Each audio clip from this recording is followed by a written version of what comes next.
यदि आम आदमी की सुनवाई थाने पर नहीं होती है तो उसकी एफआईआर थाने पर दर्ज नहीं की जाती है। थाने पर एफआईआर करते समय पुलिस अधिकारी आनाकानी करते हैं तो एफआईआर कराने वाले व्यक्ति को क्या क्या कानूनी अधिकार है, यह जानकारी उत्तर प्रदेश के वरिष्ठ आईपीएस अधिकारी और प्रयागराज के एडीजी जोन प्रयाग प्रेम प्रकाश के द्वारा विस्तार रूप से दी गई है। क्या क्या जानकारियां उनके द्वारा दी गई हैं और क्या क्या अधिकार हैं, इसको विस्तार से उन्होंने बताया है। आइए देखते हैं उनके द्वारा दी गई जानकारी की विस्तृत रिपोर्ट। आज के प्रशिक्षण सत्र में हम एक बहुत ही महत्वपूर्ण बिंदु पर विचार करेंगे और यह है प्रथम सूचना रिपोर्ट। एफआईआर कैसे दर्ज की जाए। मेरे पास बहुत सी शिकायतें आती हैं कि हमारी एफआईआर थाने पर नहीं लिखी जा रही, तो इसके लिए जो विधि के प्रावधान है उनके संबंध में आपको बताऊंगा। सबसे पहले इसमें जो चैप्टर 12 है, अध्याय 12 दंड प्रक्रिया संहिता का, सीआरपीसी का, उसकी जो धारा 154 है वो बहुत ही महत्वपूर्ण है। उसमें दिया गया है कि अगर किसी भी संज्ञेय अपराध की सूचना थाने पर इतला दी जाती है तो officer incharge of the police station यानी कि एसएचओ या प्रभारी निरीक्षक जो इंचार्ज है उसका दायित्व है कि वह एफआईआर को दर्ज करेगा।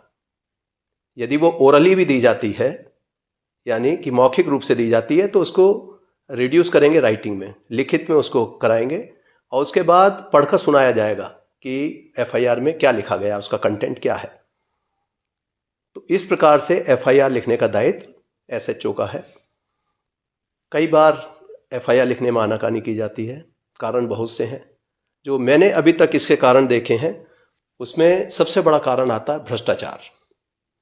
बहुत से लोग भ्रष्ट हैं, एफआईआर नहीं लिखना चाहते। बड़ी स्पष्ट डायरेक्शंस दी जाती हैं कि किसी भी अपराध को मिनिमाइज ना किया जाए, किसी भी अपराध को लिखने में कोई कोताही ना की जाए, लेकिन फिर भी कुछ लोग इस प्रकार की कार्रवाई करते हैं। तो उसके लिए भी अब प्रावधान बहुत ही स्ट्रिंजेंट बना दिए गए हैं। इसके बारे में मैं आपको बताऊंगा कि ऐसी स्थिति में आप क्या करें। उसके कारण कई हैं कि जिसमें एफआईआर लिखने में मना करने में, एक मैंने बताया भ्रष्टाचार, दूसरा कई बार हो सकता है कि मल्टीपल डायरेक्शंस हो। कई बार कोई पॉलिटिकल बॉसेस से या किसी इस तरह के हमारे जो वरिष्ठ अधिकारी हैं उनसे कुछ क्लियर डायरेक्शन अगर नहीं मिल पा रही है तब भी एफआईआर में डिले हो जाता है। कई बार कुछ घटनाओं को बढ़ा चढ़ाकर या झूठ बोलकर लिखाया जाता है जिसका एसएचओ को पहले से ही मालूम है, तो उसमें भी वो कई बार डिले करते हैं। लेकिन ऐसे सभी मामलों में आप क्या करें। अगर एफआईआर लिखने में थाने पर आनाकानी की जाती है तो उसके लिए प्रावधान है हमारा 154(3) में ही दिया हुआ है, जो सबसेक्शन 3 है उसमें दिया हुआ है कि उसकी इत्तला फिर जो पुलिस अधीक्षक हैं, जो डिस्ट्रिक्ट के एसपी हैं, उनको बाय पोस्ट, रजिस्टर्ड पोस्ट से भेजी जा सकती है। और ऐसी कंडीशन में अगर उसमें संज्ञेय अपराध बनता है तो पुलिस अधीक्षक इसको स्वयं रजिस्टर कराकर उसकी खुद ही इन्वेस्टिगेशन भी कर सकते हैं और अपने किसी भी सबऑर्डिनेट पुलिस अधिकारी को इन्वेस्टिगेशन के लिए सौंप सकते हैं। तो ये प्रावधान 154 सीआरपीसी में दिए गए हैं। अब इसमें कोई भी अगर इंफॉर्मेशन मिलती है एफआईआर के लिए तब उसमें क्या क्या होना चाहिए और उसमें आपको कॉपी किस प्रकार से दी जाएगी, मैं इसके बारे में बताऊंगा। यदि आपने एफआईआर लिखाई है तो इन्फॉर्मेंट को उसकी निशुल्क एक कॉपी तत्काल उपलब्ध करा दी जाती है। साथ ही जो एफआईआर लिखी गई है उसकी जीडी में भी एक एंट्री दर्ज की जाती है और इस पर सभी पर टाइम भी लिखा जाता है कि घटना का समय क्या है, घटना रिपोर्ट कब की गई है। तो इसमें कोशिश करनी चाहिए कि एफआईआर में सही तथ्य लिखे जाएं, उसका विस्तार पूर्वक लिखा जाए। कई बार कुछ चीज़ें छूट जाती हैं, जैसे कोई ओमिशन हो गया, आप जो है संकट के समय में है, आप पूरी तरह से नहीं देख पाए, तो एफआईआर में सभी फैक्ट्स का आना ये भी कोई ज़रूरी नहीं है। कुछ फैक्ट्स बाद में इन्वेस्टिगेशन के दौरान भी आ सकते हैं या बाद में अन्य गवाहों के बयान में भी आ सकते हैं। लेकिन एफआईआर लिखना बेहद आवश्यक है क्योंकि उसी के बाद हमारा जो क्रिमिनल जस्टिस सिस्टम है वो पूरा मूवमेंट में आ जाता है। तो एफआईआर अगर आपकी पुलिस के द्वारा फिर एसपी को भी अप्रोच किया तब भी नहीं लिखी जाती, तो फिर इसका एक ऑप्शन और है जो धारा 156 है, उसमें 156(3) के तहत जो वहाँ के जुरिस्डिक्शनल जो मैजिस्ट्रेट हैं, जो जुडिशियल मैजिस्ट्रेट हैं, वो इस पर इन्वेस्टिगेट करने के लिए आदेशित कर सकते हैं। और इन्वेस्टिगेट करने का अर्थ है कि एफआईआर को पंजीकृत किया जाना। वर्ष 2018 में सीआरपीसी में संशोधन किए गए, काफ़ी महत्वपूर्ण है ये संशोधन भी, और इसमें एफआईआर के संबंध में एक निर्देश है कि यदि कोई महिला जो विक्टिम है वो दिव्यांग है, मेंटली या फिजिकली वो डिसेबल्ड है, चाहे टेम्परेरीली या परमानेंटली, तो ऐसी महिला के साथ यदि कोई अपराध घटित हुआ है, जैसे एसिड अटैक का अपराध हो गया 326 ए 326 बी, उसी की तरह फिर ये बलात्संग का है, या outraging modesty of A women 354 के केसेस हैं, या रेप के केसेस हैं जिसमें 376 और उसकी अन्य धाराएं जिसमें गैंग रेप भी है, और जो महिलाओं के साथ उनकी एज के अनुसार उसको कैटेगराइज भी कर दिया है। इस तरह के अपराध अगर घटित होते हैं तो उसकी एफआईआर तत्काल लिखनी चाहिए। और यदि वो चाहते हैं कि उनके जो प्लेस ऑफ कन्वीनियंस, जिस स्थान पर वो महिला है, वहाँ जाकर जो पुलिस स्टेशन इंचार्ज है उनको एफआईआर दर्ज करनी होगी और उसकी कॉपी एक निःशुल्क वहीं पर देनी होगी और तत्काल उसका इन्वेस्टिगेशन शुरू करना होगा। इसी तरीके से मेडिकल कराया जाना, ऐसे विक्टिम्स का मेडिकल भी तत्काल 24 घंटे के अंदर अवश्य हो जाना चाहिए, जितनी जल्दी कर सकते हैं उसका मेडिकल का कराया जाना। इसी प्रकार से 164 के बयान जो मजिस्ट्रेट के समक्ष होते हैं, कलमबंद बयान जिनको कहते हैं, तो वो भी विक्टिम का अति शीघ्र करा देना चाहिए। यदि इस पर लापरवाही की जाती है तो ऐसे मामलों में यहाँ तक प्रावधान कर दिए गए हैं कि आईपीसी की जो हमारे धारा 166 ए है, जिसमें पब्लिक सर्वेंट अगर कोई कोताही करता है एफआईआर लिखने में इन अपराधों के संबंध में, जो महिला संबंधी अपराध हैं, जैसा कि मैंने बताया 354 ए बी और साथ ही 376 का डी, इस प्रकार के जितने भी अपराध हैं उन सब में अगर थानाध्यक्ष एफआईआर पंजीकृत समय से नहीं करते तो उनके खिलाफ भी एफआईआर हो सकती है और उसमें सजा का प्रावधान है 2 वर्ष की, इसमें मैक्सिमम सजा हो सकती है और इसमें 6 माह से कम की सजा नहीं होती। तो इस प्रकार के सख्त प्रावधान उसमें कर दिए गए हैं और ऐसे बहुत सारे मामले हैं जिसमें एफआईआर ना लिखने पर इनके सभी ऐसे थानाध्यक्ष जो इसके दोषी पाए जाते हैं उनके खिलाफ एफआईआर पंजीकरण के भी आदेश वरिष्ठ अधिकारियों द्वारा दिए जाते हैं। अब मैं कुछ और महत्वपूर्ण जो ऐसे जो प्रैक्टिकल फैक्ट्स हैं उनके बारे में बताना चाहूँगा। कुछ लोग एफआईआर के एक इंसिडेंट की कई एफआईआर लिखाना चाहते हैं। इंसिडेंट एक हुआ है, उसको तरह तरह से पेश किया गया, तो ऐसी एक इंसिडेंट की एक ही एफआईआर होती है, उसकी कई एफआईआर नहीं हो सकती। कुछ लोग क्रॉस एफआईआर लिखने में, एक पक्ष ने कुछ एफआईआर दी है, दूसरे पक्ष ने दूसरी एफआईआर दी है, तो ये भी इस प्रकार की एफआईआर 2 पक्षों की दर्ज करने में कोई हर्जाना नहीं है, वो कर लेनी चाहिए। फिर कई बार ऐसे मामले हमारे सामने आते हैं कि इंसिडेंट कई हुए हैं लेकिन उसकी एफआईआर एक लिख दी गई, तो इसके लिए भी प्रावधान है कि हर इंसिडेंट का अलग अलग एफआईआर लिखा जाना आवश्यक है। जैसे मोटर वाहन के चोरी के बहुत सारे मामले ऐसे होते हैं, अपराध को छुपाने की दृष्टि से, संख्या कम करने की दृष्टि से। एक ऐसा ही वाकया मैंने देखा कि उसमें लूट के मामले में या चोरी के मामले में जिसमें वाहन चले जाते हैं, क्योंकि वाहनों की संख्या बढ़ रही है, इस प्रकार के अपराध भी बढ़ते जाते हैं, तो थानाध्यक्ष की कोशिश होती है कि जब कई घटनाएं एक साथ हो जाएं तो उनकी एक एफआईआर बना के लिख देते हैं। मैंने एक एफआईआर देखी, उसमें लिखते हैं कि आज ये सूचना प्राप्त हुई कि यहाँ सोम प्लाजा के सामने एक मैंने अपनी बाइक खड़ी की थी, उसके बाद वहाँ बाइक जब मैं बाहर आया प्लाजा से तो उसके बाद देखा मेरी बाइक नहीं थी, चोरी हो गई है, मेरी एफआईआर पंजीकृत कर ली जाए। मैंने वहाँ जब मौके पर सोम प्लाजा के आसपास कर्मचारियों से बात की तो उन्होंने कहा कि यहाँ पहले भी कई घटनाएं हो चुकी हैं, यहाँ 6 मोटरसाइकिल या इस तरह की चोरियां पहले भी हो चुकी हैं, तो लगता है कि यहाँ अक्सर चोरी होती रहती है और 7 गाड़ियाँ यहाँ से चोरी कर ली गई हैं। तो एक FIR में इस तरह लिख दिया गया। तो ये गलत है। जब घटना हुई है तभी FIR होनी चाहिए। तो इस तरह की कई बार लोग टेक्निकल आधार पर उसको एक FIR में रिड्यूस करने की कोशिश करते हैं, अपराध कम दिखाने के लिए। इसी प्रकार का एक वाक्य मुझे याद है कि जब मैं ASP था तब एक टेस्ट FIR के लिए मैं एक बिजनौर के एक थाने पर DIG रेंज महोदय ने मुझे भेजा। तो मैं वहाँ मौके पर गया एक आम आदमी की तरह। वहाँ FIR लिखाने के लिए जब कोशिश की तो पहले कहा उन्होंने कि अभी हम 2 व्यक्ति थे जो वहाँ पर गए थे। तो उन्होंने कहा कि आप लिखिए क्या इंसिडेंट हुआ।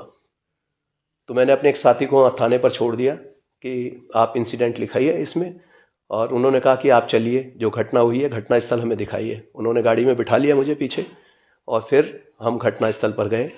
तो मैंने उन्हें वहाँ जाकर बताया कि इस तरह से यहाँ घटना हुई थी। तो थाना अध्यक्ष और बाकी जो हमारे जवान थे वो काफ़ी मुझसे पूछताछ करते रहे कि आप कहाँ से आए हैं। तो मैंने एक ऐसी स्टोरी बना दी थी, एक काल्पनिक सी कहानी बनाकर उनको सुना दी। तो उन्होंने कहा यहाँ कभी होती तो है नहीं चोरी। फिर मैंने अपनी आइडेंटिटी उनको डिस्क्लोज़ कर दी। मैंने बताया कि मैं ASP हूँ, टेस्ट FIR के लिए आया हूँ। उन दिनों मोबाइल फ़ोन का प्रचलन नहीं था। तो मैंने कहा कि कुछ देर वहीं पर बैठिए। उनको बैठने के बाद करीब आधा घंटे मैंने वहाँ घटना स्थल पर बिताया, और उसके बाद जब हम वापस थाने पर गए तो तब तक जो मेरा साथी था उन्होंने अपनी एक FIR दे दी थी और चिक आधी काटी जा चुकी थी। मैंने फिर वहाँ जाकर मुंशी को, हेड मॉरियर को बताया, और थाना अध्यक्ष साथ में ही थे। उन्होंने बता दिया कि ये टेस्ट FIR थी।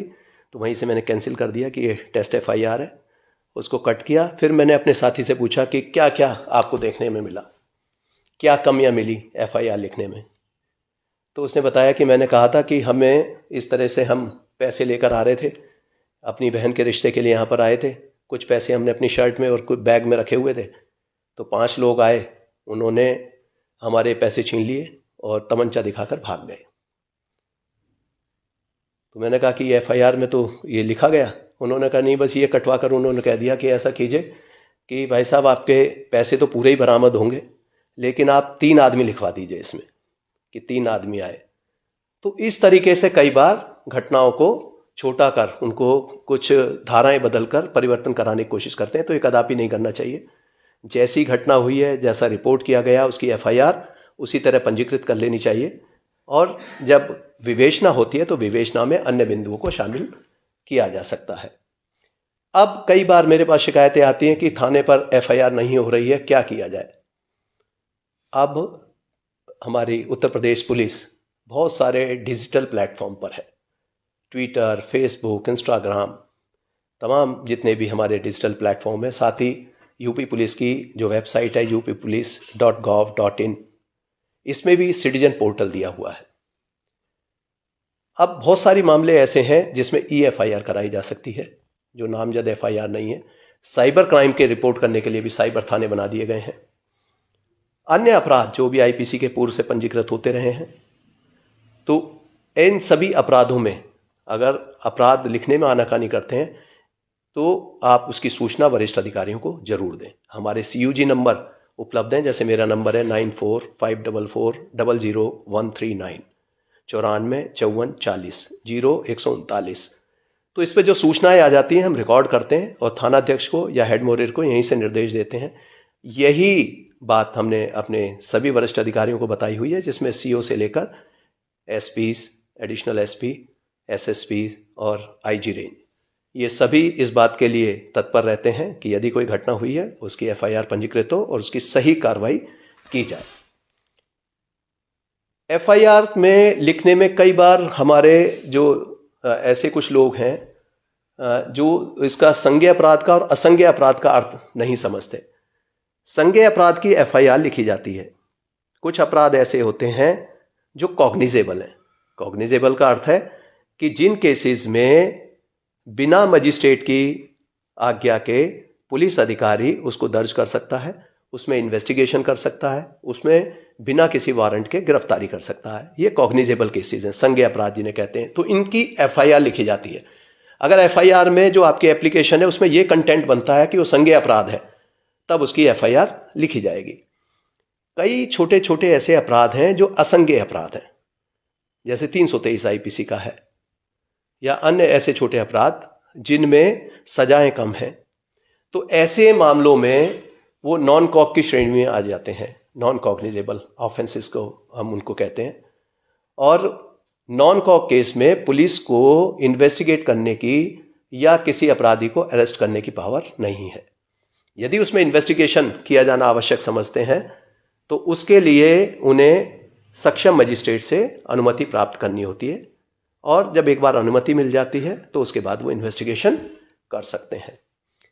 कई केस ऐसे होते हैं कि जिनसे कुछ धाराएं नॉन कॉग्निजेबल हैं लेकिन कुछ धाराएं कॉग्निजेबल हैं, तो उसकी एफआईआर पंजीकृत होनी चाहिए, फिर उसको हम कॉग्निजेबल केस के रूप में ट्रीट करते हैं। अब मैं एक साधारण सी बात और बता दूं कि जिसमें अगर आपको शिकायत करनी है, एफआईआर लिखने से आप पीड़ित हैं, आहत हैं, उसकी सूचना आप जो मैंने पहले बताया फ़ोन के द्वारा दे सकते हैं। दूसरा, मैं चाहूँगा कि आप अगर थाने पर आपको सही तरीके से ट्रीटमेंट नहीं होता, आप अगर महिला हैं, कोई आप जो है बच्चे हैं, तो आप जाइए, हमारे जो महिला हेल्प डेस्क हैं प्रत्येक थाने पर राउंड द क्लॉक काम करता है 24/7।